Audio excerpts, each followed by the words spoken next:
जय भीम, जय महाराष्ट्र. सर्व माझ्या महाराष्ट्रातील 12.5 कोटी जनतेला आणि संपूर्ण स्वतंत्र भारताच्या आज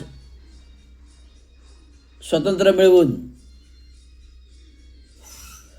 स्वतंत्राची आपल्याला प्रजासत्ताक होऊन 77 वर्षचा कालखंड उलटलेला आहे आणि स्वतंत्र मिळून 85 वर्ष उलटलेले. तर या स्वतंत्र भारताच्या स्वतंत्रता अबाधित राहावी आणि ही स्वतंत्रता अबाधित राहण्यासाठी थोर क्रांतीवीरांनी आपले प्राणाची आहुती दिली आणि हा भारत देश एकसंघ राहावा, सक्षम राहावा. हा भारत देश एकसंघ राहावा, आर्थिक सक्षम राहावा म्हणून विद्वान, महामानव, विश्वभूषण, भारत रत्न, बौद्धिसत्व बॅरिस्टर डॉक्टर बाबासाहेब आंबेडकरांचं आज संविधान दिवस आहे. या दिवशी डॉक्टर बाबासाहेब आंबेडकरांनी संविधान लिहिलं. हे लिहायला 2 वर्ष 11 महिने आणखी काही दिवस लागले आणि तो संविधान पारित व्हायला 26 जानेवारी 1956 हा दिवस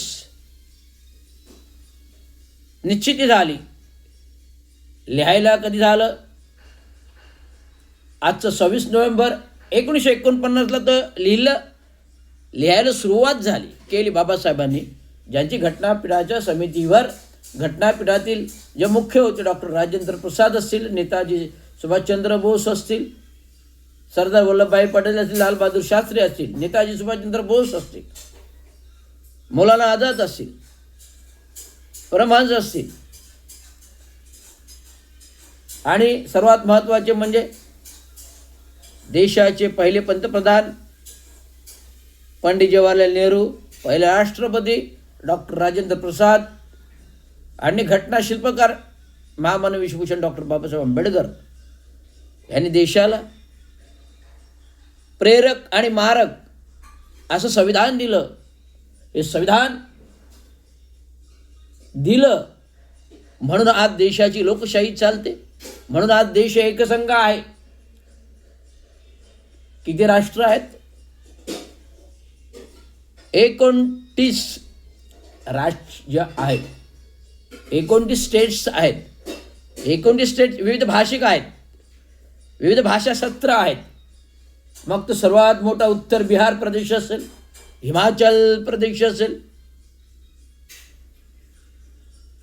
दिल्ली, काश्मीर, आग्रा, मथुरा, काशी, हे सगळे उत्तर भाषिक राष्ट्र.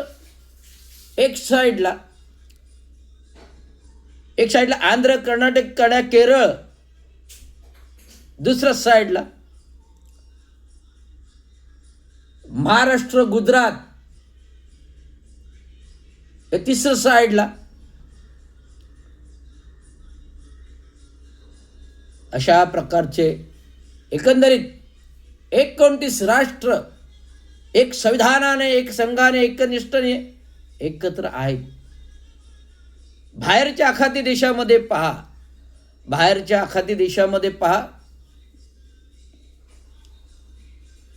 बाहेरच्या विदेशी देशामध्ये पहा, आपापसात कशा लढाई चालू आहेत, आपापसात कशा लढाई, तोफगोळे टाकतात, अणुबॉम्बची भाषा करतात, तोफ गोळे टाकतात, अणुबॉम्बाची भाषा करतात. इराण असो, इराक असो, अमेरिका असो, सौदी अरेबिया असो, पेरू असो, नेपाळ असो, भूतान असो, आणखी कुठले देश असोत, काय चालले आहे लोकशाही तंत्र प्रणालीमध्ये त्या देशांमध्ये. त्या देशावर एवढी पाळी आली की तेथील सत्तेतील सरकारमधील मंत्री महोदय, मग देशाचे पंतप्रधान असतील, त्यांना लोक उफाळून मारझोड करायला लागले, संसदेवर हमला करून लोकांना पळून मारायला लागले. परंतु आपल्या देशामध्ये अशी कुठलीही परिस्थिती अद्याप तरी उद्भवलेली नाही आणि उद्भवायची दाट शक्यताही नाही. कारण आपलं संविधान जो दिलं, ज्या महामानवाने दिलं, ते प्रेरक आणि मारक देशाला एकसंगत ठेवतंय. कोणाचा टाप नाही, कोणाची हिंमत नाही, कोणाची टाप नाही की कोणाची हिंमत नाही की संविधान मोडीत काढायचं आणि मोडू शकणार.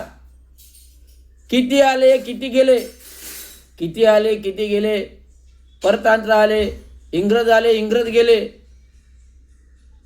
अनेक पाकिस्तानी राष्ट्र, चायना राष्ट्र भारताच्या सार्वभौम प्रगतीला, भारताच्या सार्वभौम सत्तेला, महासत्तेला आघात करण्यासाठी टपलेले आहेत. तिकडे चायना असेल, तिकडे पाकिस्तान असेल, तिकडे चायना असेल, तिकडे पाकिस्तान असेल. परंतु पाकिस्तान टक्करी देऊन देऊन थकला, पाकिस्तान टक्करी देऊन देऊन थकला, परंतु भारत त्याला नेस्तनाबूत करत सुटला, भारत त्याला नेस्तनाबूत करत सुटला. Indian iron lady Indira Gandhi, जे भारताच्या लेडी पंतप्रधान स्वर्गीय, एक कर्तृत्ववान देशाला प्रगतीकडे नेणाऱ्या, 70 वर्षाच्या दशकामध्ये पाकिस्तानच्या चिरड्या उडून टाकल्या, पाकिस्तानचे 2 भागच करून टाकले, बांगलादेश निर्मिती झाली. असा आपला भारत देशाचा इतिहास आहे. या भारत देशाच्या इतिहासामध्ये एक अभिमानाने सांगतो की आज संविधान दिवस आहे आणि संविधान देशाला प्रेरक मार्ग ठेवण्यासाठी मी देशातील सार्वभौम जनतेला, मी देशाच्या सार्वभौम जनतेला, स्वतंत्र भारताच्या स्वतंत्र मतदार अधिकार प्राप्त जनतेला आणि माझ्या स्वतंत्र भारताच्या राज्यकर्ते राजकारण्यांना, सत्ताधाऱ्यांना हा आव्हान आहे, बस झालं तुमचं, बस झालं तुमचं.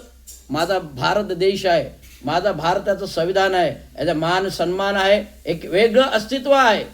माझा भारत देश आहे, माझा भारत देशाचा मान सन्मान आहे, एक वेगळं अस्तित्व आहे. हे वेगळं अस्तित्व आज राहिलं पाहिजे आणि या अस्तित्वाच्या विरोधात जर कोणी गेला तर संविधान रक्षक, संविधान रक्षक, कायदा रक्षक, आरक्षण रक्षक, ब्लू पॅन्थर, महाराष्ट्राचा सिंह, भारताचा रक्षक, भारताचा अग्निअस्त्र एस रविराज आहे. एस रविराज कायद्याचा अभ्यासक आहे, संविधानाचा अभ्यासक आहे, सामाजिक राजकीय अभ्यासक आहे. सर्व भाषातून जाणतो, सर्व भाषा वाचतो, सर्व वर्तमान काळ जाणतो, सगळं राजकारण जाणतो, सगळं समीकरण जाणतो. एक अभ्यासक आहे, सामाजिक, राजकीय आणि तांत्रिक अभ्यासक सुद्धा आहे, कारण पेशाने अभियंता आहे. तर माझा देश हा एकसंघ राहायला पाहिजे, एकसंघ राहील आणि एक संघच राहील. संविधान जिंदा है, जिंदा रहेगा, अरे जिंदा ही रहेगा. संविधान जिंदा है, जिंदा रहेगा, जिंदा ही रहेगा. उसको मिटाने वाले खुद ब खुद मिट जाएंगे, लेकिन संविधान कभी मिट नहीं पाएगा. जब तक सूरज चांद रहेगा, महामानव विश्वभूषण डॉक्टर बाबा साहेब अम्बेडकर तुम्हारा नाम रहेगा. जब तक सूरज चांद रहेगा, संविधान जिंदा रहेगा, जिंदा ही रहेगा और जिंदा ही रहेगा. धन्यवाद. जय हिंद, जय महाराष्ट्र.